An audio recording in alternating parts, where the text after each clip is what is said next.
Welcome to our team, A Therapist Spotlight by Positive Space Consulting. My name's Emma. My pronouns are they, them. I'm the office manager and everything person here at Positive Space. I'm the first person you'll meet when you contact us, and today I'm going to be your host. Positive Space Consulting is by and for the queer community. We offer virtual mental health counseling and 2S LGBTQIA+ support here in Ontario, Canada. We have a diverse team of therapists with lived experience here to support our queer family and meet you where you are at. This is definitely a place to be yourself. Our team, A Therapist Spotlight, is a mini-series focused on and about our team here at Positive Space Consulting to give you, our community, and anyone else interested the opportunity to get to know our unique and queer team better. So today we have a very special guest, someone who's very close to my heart. We have Jenny Rajewski Gouin.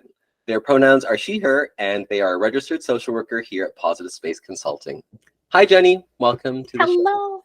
I'm so sorry to cut you off. Hello. It is such a pleasure to be sitting with you today, Emma. You're close to my heart, too. I know. Oh, I'm so glad we get to do this and get a chance to catch up on camera.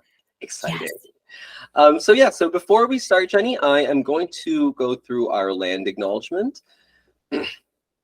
Positive Space Consulting is a mental health care practice devoted to supporting the development of a society that thrives through including, valuing, and celebrating the inherent uniqueness in us all. It's our mission to foster a deeper connection to self and to the world around us. Positive Space is a team of practitioners who identify as settlers and who live on Turtle Island. Positive Space Consulting recognizes that its practice and contributions of its family of practitioners take place on traditional Indigenous territories across Ontario. We recognize the 46 treaties and other agreements that cover this territory, now called Ontario. Today, the province of Ontario is home to many diverse First Nations, Inuit, and Métis people. Each nation is unique in their worldview, language, and histories, and we gather here in the spirit of openness with a commitment to continue to recognize and reflect upon the important work ahead. We are committed to advocating for all the requests by the Indigenous people of this land to be granted immediately by our government. We ask you to join us in honoring this history and in moving forward in partnership and collaboration as we learn and unlearn together. Everyone at Positive Space is grateful and honors the fact that we contribute, work, and live in this territory.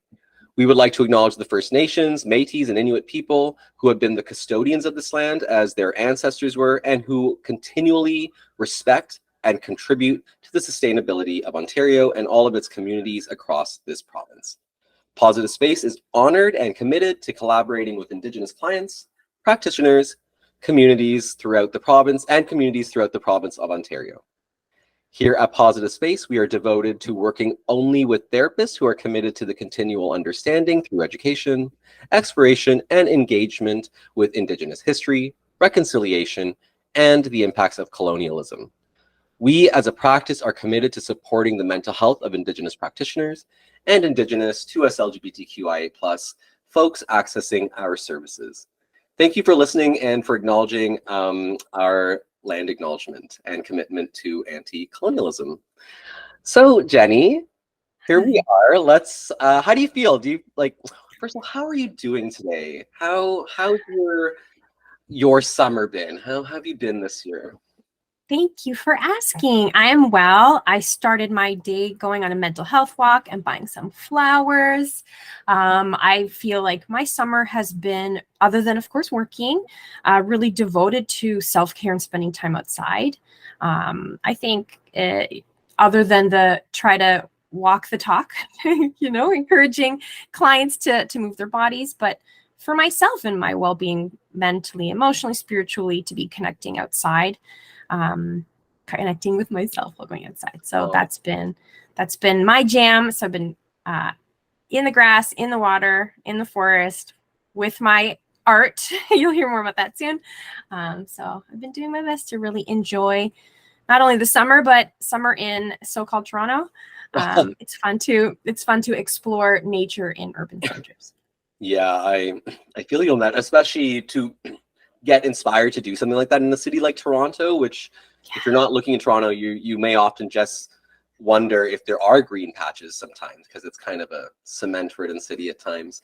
But Absolutely. thanks for sharing that. I was wondering if maybe you want to share like some of your like favorite places to go. Are you seem to like, I mean, you seem to be like connecting with your witchery, your witch side, with all the different Mhm. elements of the earth. Is there any Oh, specific it is. places that you Oh, like to go? yes, thank you for asking. Absolutely. So I will talk all day, every day with anybody who wants to talk about finding nature in Toronto. So getting on the ferry, and if we have the privilege of the $9 to spend on entertainment, going on the ferry to explore the islands. There are other ways to find free access to our waterfronts, going to different parks like Sugar Beach, Woodbine Beach, going to the East End. I also really love to spend time at what's called Tommy Thompson Park. It's also called the Leslie Spit. It's a bird sanctuary, so it's close to vehicles. And there's a lot of conservation work, so it's really beautiful to see people and families gathering, and folks with cameras and beautiful lenses taking nature photos, and that one-off vehicle from the city, and they're doing education programs, so seeing little children there is really wonderful. And of course we've got the Don Valley, so there's a Don Valley path system, evergreen brickworks, Harborfront Center, anywhere. Even the little parkettes, I think, are really wonderful. So if we can find a little bit of green. And I think we're also really lucky in Toronto, or so-called Toronto, to have a lot of really, really old trees. So just even someone's garden, the fruit tree outside of their house, it brings me joy. Wow, Jenny, thank you so much. That's so inspiring. I often sometimes forget that it's the like kind of the brief connections you make. Like I'm just, one of the things, just a little off topic here, not off topic, but on topic, is you mentioned Tommy Thompson Park, and that's the place that I'm going to be going to in the next few weeks, because I've recently gone to bird watching, and like I got some binoculars, and it's been so peaceful and amazing, and I think something I really needed. So that's great. Okay, so Jenny, I think that I think that kind of like takes us into it. So why don't we get started off here by getting to know you? There's two kind of questions here. So maybe I'll ask both the questions at once, because they can lead into each other, which is, let's start off by getting to know you. What's your story? Who is Jenny? But the next question that leads into there is, what's your queer story? What's your queer journey been like? And so I don't know if those two are intertwined or they want to go together, but yeah. So why don't we get by getting to know, who is Jenny? Thank you. And aren't they inevitably intertwined? Okay, my story. I am the first of my family to be born in Canada. So my parents came from Eastern Europe, and my father came as a refugee in the late 70s, early 80s. So I'm from Hamilton, and parents were divorced when I was young. So experiencing different kinds of traumas and family dynamics, learning about being little, the Cold War was going on, so it was hard to communicate with family, couldn't visit family. So learning about different kinds of family structures and vulnerability, like right from day one. I remember my dad telling stories of himself and family waiting in line for hours to see if they could get any bread. And sometimes people would wait for hours, and then turns out there'd be no bread left for the day. So I feel maybe humbled, I hope humbled by that, and finding and connecting with respect for being sheltered, being fed, having opportunities that a lot of other folks don't have. And then being a child of divorce, and I'm a single child, so learning about navigating the world. And so one of the things that I've sat with my whole life is sitting on a precipice. I'm not Polish enough, and I'm not Canadian enough, and I don't really know everything about Canadian culture, and I don't really know enough about Polish culture. And so I was always standing on the edge of something from day one. And queer enough, straight enough, like following these edges always, and not knowing as a little one, or not knowing really till deep into adulthood, that I'm highly sensitive, that I experience anxiety, that I have ADHD. And so having to figure that out later, but even as a little one, really being connected and find grounding and safety and welcoming and belonging in nature. I remember freely nibbling on herbs and, or, you know, like vines and stuff. And you're like, oh, that tastes good, but not even pausing to think, oh, is that poisonous? Nobody told me I shouldn't eat that. And really befriending rocks and flowers and getting interested in like ancient Egypt and crystals and stuff, like being little, like 3-4 years old. And so my little witch babiness was always in there. When I was young, my mom, and I didn't connect with this until recently, my mom shared with me astrology and palmistry. And I got my first tarot deck, and I wish I still had it. It was like this teensy little micro deck of cards. And I always forget what it's called. This tool, it's like a divining tool where it spins and it speaks to you. Anyway, if I think of the word later, I'll tell you. And so I have definitely experienced trauma in my life, and, you know, like suicidality and self-harming, and I dropped out of high school twice and all of these things. And so fast forward to my late 20s, I didn't think I was smart enough to go to school. I didn't think I was capable enough to go to school. I barely graduated high school. But then I was getting into work, like I worked at Starbucks, I worked at Old Navy, and I was a courier, and I was a housekeeper, and all these different things. And I just very, very slowly started to see a capacity. And so I took a risk, and I started college when I was 29. Then I studied to be an ECE, early child educator. Then I did an undergrad in early childhood leadership. I always have to pause and think of the whole title. Then I went to grad school, and I took 2 master's degrees, so much school all at once. And through this time, I came to see myself as capable. I came to see myself as smarter than I thought I was. And I excelled academically. It was hard, though. It was so hard. I always said, I'm half a person, and I didn't understand why. I'm not high functioning enough to go to school and have a job, hold down a job. And be really confused when I'd meet people. I met this nurse student, and if we know anything about nursing students, how much, the textbook stacks are this. And she didn't have enough to do, so she had a full-time job also. And that didn't make sense to me. Later, I connected the dots, and I was like, oh, I'm neurodivergent. My brain works just a little bit differently. And it's maybe a little harder to study for me than for others. And also, I didn't have support along the way. So I always joke that I was she who pushes a boulder up a mountain. I don't work smart. I work hard, not smart. So Sisyphus. Yeah, I didn't know that was a thing. I was just like, oh, I'm pushing boulders up mountains. And later I learned about Sisyphus. So now to respond to the queer journey is, I didn't ever put a label on myself. And I think, coming into high school years, puberty and all that fun stuff, thinking, oh, I find women attractive, or girls at the time, girls and women attractive. I find boys attractive. And I was just like, oh, that's just life. So I have to pause. But I'd only dated males. And so a few years ago, having friends who were queer start to even consider, what does queerness mean? And then I had 2 friends ask me, one of whom was Charlotte, who is the director of Positive Space Consulting, one day say, hey, Jenny, are you queer? And I was like, stumbling. I was like, I think I am.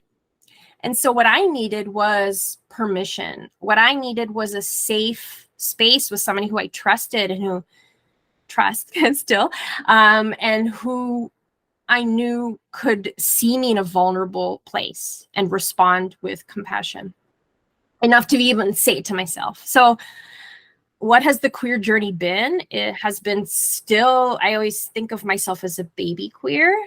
And I can feel some imposter syndrome about that. And I'd love to talk about imposter syndrome a little bit later, but finding that I'm still coming out to myself. And to acknowledge also, part of the imposter syndrome is I have only been with men, and I'm married, and I'm in a monogamous relationship. So right now, seems like I'm going to only be with men, and that's totally fine. And I had to learn that doesn't make my queerness invalid.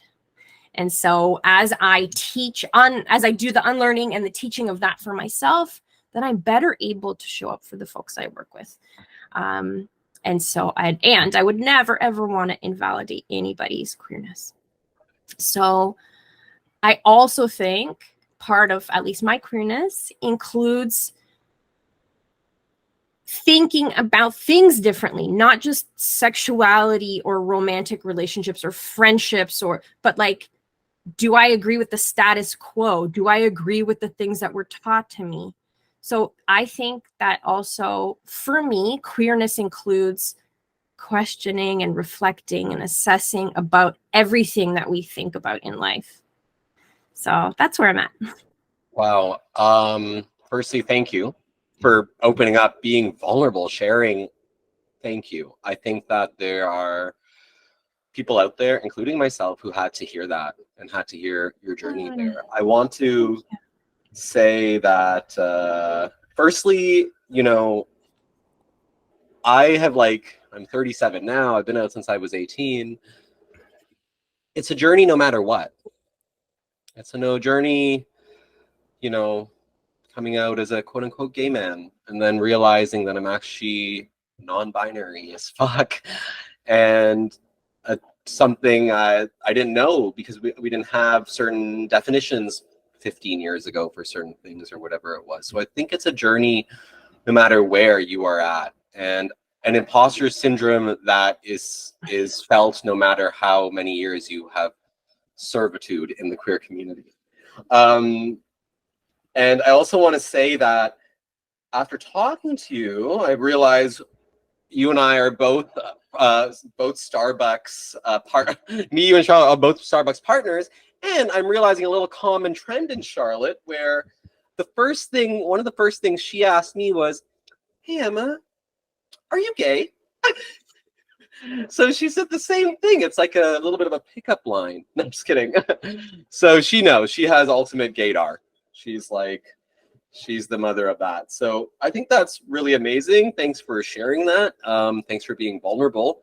And I think that does lead into our next question that I have for you, because I do feel like your story, your history is probably what led you to do the work that you're doing right now, that you've decided to do, and that, you know, one of the reasons maybe you decided to come on with Positive Space. So my question for you is, why are you a social worker? What brought you to this field? And what inspires you to do the work you do here at Positive Space Consulting specifically? Those are three questions, but I think they kind of go together. Absolutely. So thank you for asking. I want to acknowledge that putting on the shawl of social work has its responsibilities. And I went to grad school for social work at U of T, which was one of the homes of social work in Canada. And social workers were instruments of colonization practices in Canada, among other things. And I'm getting goosebumpy thinking about that, because I take that, and this isn't meant to be performative or to say, oh, hey, Emma, we did a land acknowledgement. But I honestly think about that, right? Like it's, you know, almost like the white lab coat syndrome is I come to a person who might not see Jenny, which would be absolutely valid, but see the label social worker. And social workers have done harm. Social workers have broken families. And I'm not saying this to throw social workers, you know, the throw the baby out with the bathwater turn of phrase, because I am one and I am really honored to be one. But I also want to honor that it's not a, you know, that there is a history here. And nor am I speaking ill of any one person.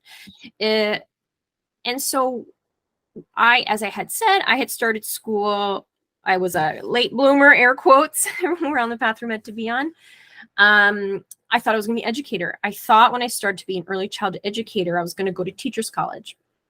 I found out right away that I'm not meant to be in a classroom, like from day one. It was like, oh, this isn't where I'm supposed to be. But because in early childhood education, at least at my school, George Brown College, the discussion from day one was about neuroscience, was about how the body develops from conception, i.e., how we're impacted from our things in our environment.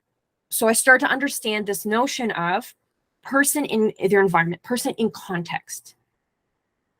So then I'm also introduced to things like play-based learning. How do we learn? How do we grow as humans? How do we learn and grow and interact with one another? Like there's ages and stages. So children, humans learn, in these ways. And it really opened up my mind for how do we interact with the world? How do we interact with different kinds of entities? And I say entity like the entity of family, whether it's family of origin or constructed family, whether it's our schools, our communities, or in formal bodies, like how do we interact with institutions, the school, the bank, the scouts and guides, the churches, and so on. And then from personal experience and the experience of people I'm being exposed to, either academically, personally, and so on, it's not the same experience for everybody. And here's a bunch of reasons why. People are being told, let's say, because we live in Canada, free healthcare, but that's not actually true, and so on. And when I was in an undergrad, I was taking an elective called Dying, Death, and Bereavement, and it was taught by a social worker.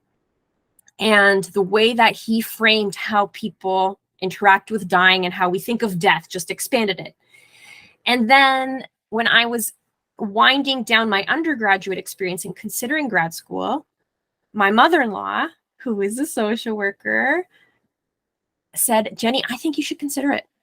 I was considering policy. And now, no disrespect to policymakers. Thank you. I'm so glad that you exist. But I was like, that's actually not for me at all. And I was encouraged by her. And so I applied. And once I got into social work, I was like, this is where I'm supposed to be. And then when I started to have counseling experiences, like, the practicum and so on, I was like, this is where I'm supposed to be. And right out of school, I graduated, and a couple weeks later I got married, and then had a little bit of time off to settle being a human. And then I got working right away. And even though that work was hard, my first role as a social worker was a single session counselor, which included crisis counseling. But even though that work is hard, and I have so much respect for those folks, I was like, this is exactly where I'm supposed to be. And then I started to notice, not that I have a tally, but the affirmations were growing. An affirmation, whether just I had a positive experience, or I said or did something, and someone was like, that was an appropriate thing to do, or good point, or clients giving me nice feedback about the work that I'm doing with them, was like just a yes. And so to respond to the question about what sustains my inspiration for being here at Positive Space is a lot of things. I think exposure to people, exposure to and interactions with my colleagues, whether in Positive Space or without, because I happen to have a lot of best friends that are social workers, big surprises, and therapists, and being exposed to different kinds of professionals, be that authors, lecturers. I've been into podcasts for some time, as we all are, and most importantly, the work I do with my clients. So I'm inspired by my clients to check myself, check in on a bias. How do I feel?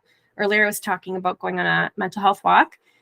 Am I thinking on some pedestal that I know everything, but actually I'm not doing any of the things? Or am I trying? Am I being in earnest, trying to do the things that I'm inviting my clients to do? And when they say something and that's new to me, I feel like, I want to show up for them in the best way I can. So I want to go find out what that means. Go find out what that acronym is. Go find out what that experience is. Well, what are some typical things that people going through that thing experience?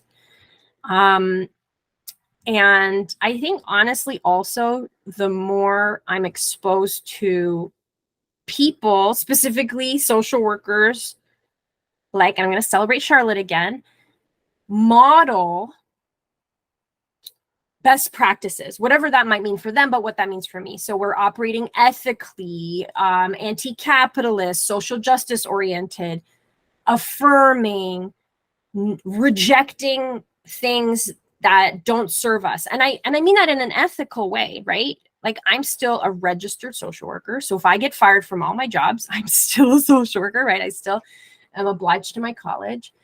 And so I'm seeing real people, not like somebody on TV, walking the talk in ways that align not just with our college, but within our own ethics and values. And it's working, and it's not, the sky isn't falling. Like, they're still getting fed, they're still getting, they're still earning, they're still able to grow.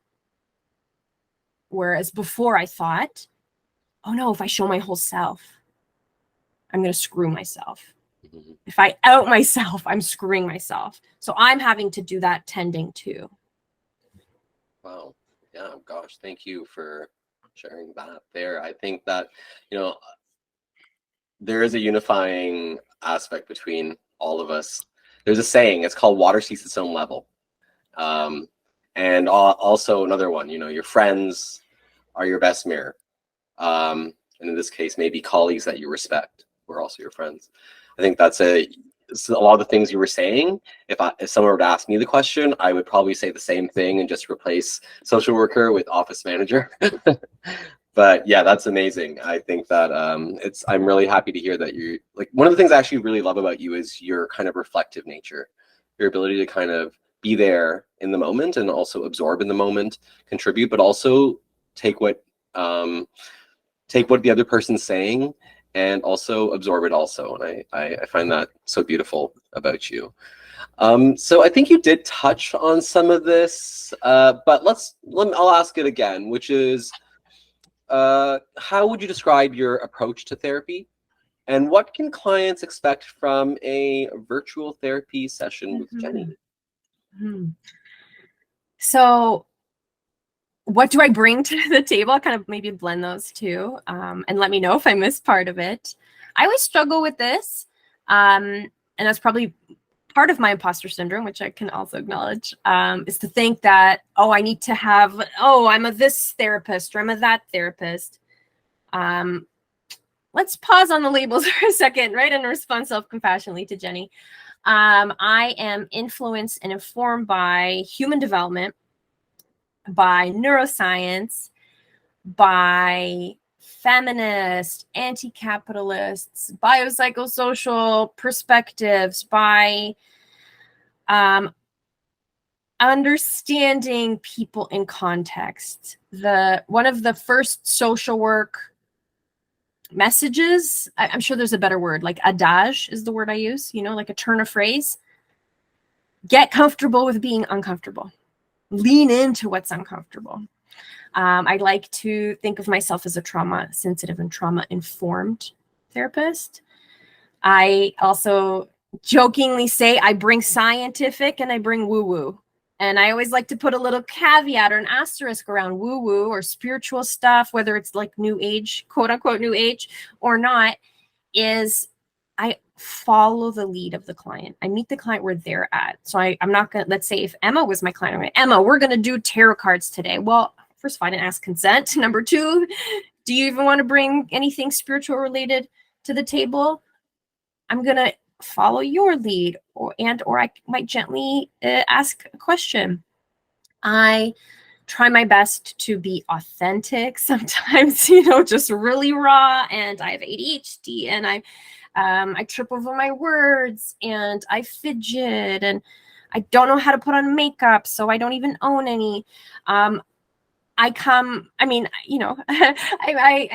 try to bring my most authentic self, and I hope that I also can hold space to show that that's okay and that's to be celebrated for others.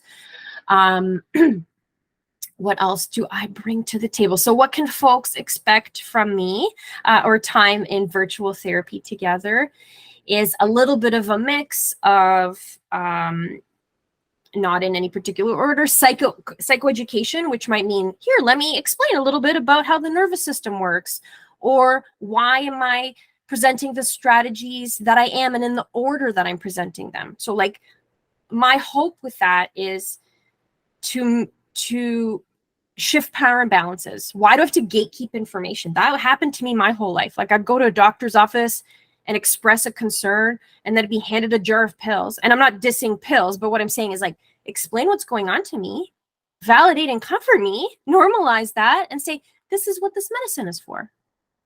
Okay, that could be a totally different experience. So exploring clients' goals and then checking in about them. We're doing perhaps some strategy sharing. What can we do to fill the toolbox, which might include breaking down a goal into a smaller task. It might be finding a strategy. Let's just say, here's a classic one. I want to meditate, but I don't know how. Or I have ADHD and my body's moving and my brain won't stop moving. Well, instead of forcing the person to match this structured strategy or approach, well, let's modify this thing to make it work for you. And I find I'm a little bit gentle and soft, and I'm like a love bug. Whereas some of my colleagues, which I respect the heck out of, are a little more assertive, or will be like, no bullshit. And I'm sorry, I shouldn't say that because I'm not no bullshit, but just like the soft, gentle hug. If we were in person, I'd be like, would you like a blanket? Would you want a stuffy to squeeze? Do you need another pillow? I'm really encouraging. I'm really uplifting, or I hope I am. Want to celebrate and honor and shine the strengths, the gifts, the uniqueness, the accomplishments, right? Because people are working really, really hard in therapy. So I want to be the mirror.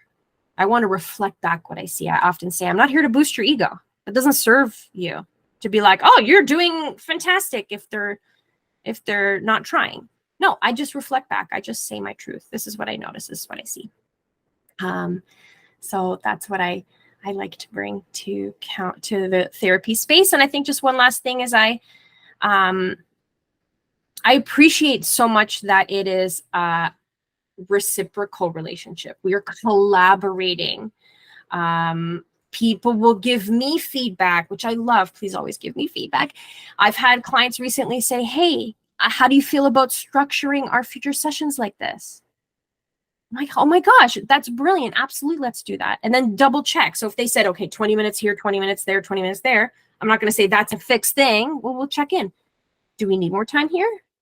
Or last week you said you wanted to talk about this, but do you today? Is today even an emotionally safe day to talk about that? It might not be, and that's okay. So that's a little tiny taste of me in session with you, my clients. I love that. Yeah. You're so compassionate. I feel like that's something that comes through in your work and as a colleague and as a friend. That's so beautiful.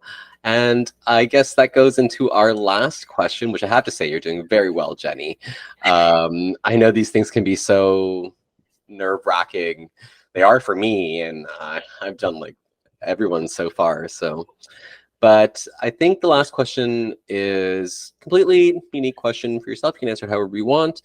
Is basically, do you have a message of hope? Is there anything else you want to share? Do you have any interesting activities, something insightful?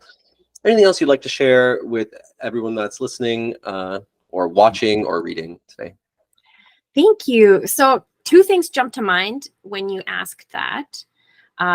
One is that there's been a theme with my clients recently. So I didn't acknowledge this, but we've been doing lots of inner child work. So if that's something that folks are interested in doing, I love that kind of work with folks. So we could do that too, if that feels right for you. And I don't know if this sounds dorky, but I don't care. Here it is. A client recently recommended a podcast to me, and I'd heard the person's name before. So Mel Robbins. And I thought, okay, I'll give it a try.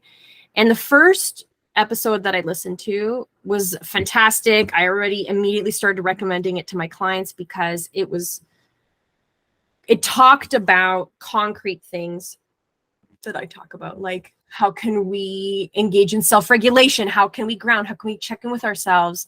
Is this authentic? Is this crossing a boundary? But then yesterday on my mental health walk, right, because my goal right now is to go outside every day, I was listening to another Mel Robbins podcast, which is like not my usual podcast. Usually I'm going tarot and witchy and spiritual and Martha Beck, you know, a little bit of life coaching and all that good stuff. And so the host, Mel Robbins, was interviewing her daughter. And the daughter told the story about how she had just left college or university and got an artist pass for a big festival. And so she got into the tent and then all of a sudden was flooded with imposter syndrome. All these people are her favorite musicians, they're concert pros, and this person has no social media footprint. They just left school, so they're just starting. And so the takeaway was she had a big flip because at first she was like, I'm not supposed to be here. People were coming up to her and being like, are you okay? Because like it was oozing out of her that she was uncomfortable and didn't know what to do. And she had this aha moment and it flipped for her. And what she said was, if we can recognize where we're at, then maybe we can have a mindset shift. So for example, and then the term, I'm sure she said it much more poetically, but she said, I'm not an imposter if I recognize that I'm new here or wherever it is. So if, let's just say we're in a room with experts. So in my case, when I was in social work school, I was surrounded by people who are the veterans, 35 years, wrote the book, literally wrote the legislation, top professors in the country. And then day one, me, I needed to see people in the middle. So if we're like, well, I'm mid-range, say, okay, accept me where I'm at. I'm not an imposter for being me. I'm not an imposter for being a novice or a newbie. And then the next thing that she said was that, using the same example, and you can, you know, take this and apply it to your life, was she didn't feel like she belonged. So we can almost self-reject ourselves that we don't belong. Or when she was able to flip the script, she tended to her feelings. She had a talk with herself. She said, oh, okay, well, I'm here to learn. If I don't feel like I have something to bring to the table yet, I can learn from these folks. And what happened was she absolutely learned from those folks, but she came in, she had beginner's mind, beginner's energy, curiosity, and they were nourished from her newness, her freshness. And so then she was able to open up her heart and her mind enough to ease into where she was at. So too long, didn't read. It does take some work and it can be hard, but we can flip the script. We can find ways to reframe a situation. Do I belong here? Actually, I do. I get to learn from these experts. Am I an imposter? No. I'm learning. I'm a beginner, and that's super duper okay and welcome and valid. And so we all have a seat at the table, and I'm still emotionally, spiritually working through. We all have a seat at the table. And guess what? If we don't, we just build more tables and build more seats and more ramps to get to those seats and more, right, accessible mobility devices to make sure everybody can have a seat at the figurative and literal table. I love that. I kind of feel like your answer there brought us full circle back to like where we started, you know, especially when you were talking about your queer journey a bit there. And so that's really awesome. I think that's something I had to hear today. Did you say it was Mel Robbins you were listening to? MELROBBINS. Mel Amazing. Robbins. Yeah. Yes. So definitely check that out. Okay. Well, Jenny, here we are. It came and it went. This wraps up our team, A Therapist Spotlight by Positive Space Consulting. I want to thank you for joining us today, Jenny, and for opening up, being vulnerable, sharing, like honestly, just being you. I think that is so beautiful. If you want to learn more about Jenny, or if you are an Ontario resident and you found yourself resonating with Jenny and would like to receive support from them, please visit positivespaceconsulting.ca and head over to the Our Team page, and you can check out Jenny's profile and maybe this video, which will go up in a little bit. So when you're there, yeah, like I said, go to the contact page and send us a message to book a free 20-minute phone consult with Jenny to see if they would be a great fit for you. As the office manager, once again, those go to me. I'd also like to take this opportunity to thank you and everyone watching, reading, listening, wherever you are. Thank you for being here. It's all of us in the queer community and all of you who stand with us, the reason myself, Jenny, and Positive Space Consulting do what we do.